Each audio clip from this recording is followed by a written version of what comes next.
Bayangkan jika sebuah negara di mana korupsi tidak lagi dilakukan diam-diam.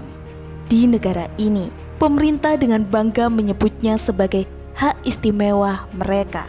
Tidak ada rasa malu, tidak ada usaha untuk menyembunyikannya. Korupsi bukan lagi rahasia, tapi kebiasaan yang dirayakan. Rakyat hanya bisa menonton. Setiap keputusan pemerintah dipenuhi dengan kepentingan pribadi.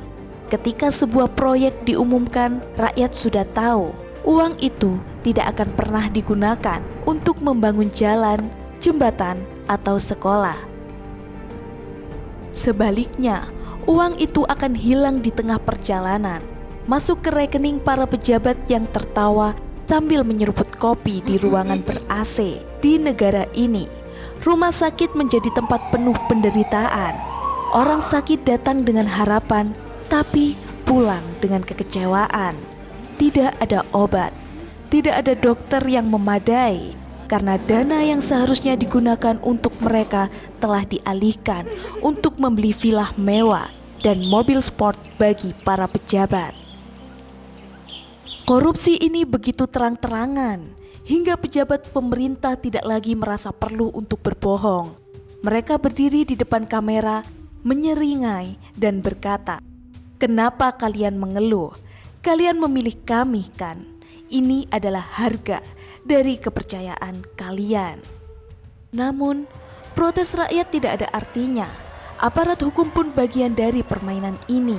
Mereka bukan penjaga keadilan, tapi alat untuk melindungi kepentingan penguasa. Demonstrasi dibubarkan dengan kekerasan. Aktivis yang berani bicara dibungkam. Dan yang paling ironis, pejabat-pejabat ini hidup dalam kemewahan sambil berbicara tentang kesederhanaan. Mereka menghadiri pesta mewah dengan makanan impor, sambil menyerukan pada rakyat untuk hemat dan bersabar. Di negara seperti ini, rakyat perlahan kehilangan harapan. Tidak ada gunanya bekerja keras jika semua akan dirampas oleh sistem. Tidak ada gunanya bermimpi jika masa depan sudah dijual kepada kepentingan segelintir orang. Tapi ingat, ini hanya imajinasi. Sebuah negara yang bisa saja menjadi nyata jika kita membiarkan korupsi terus tumbuh tanpa batas.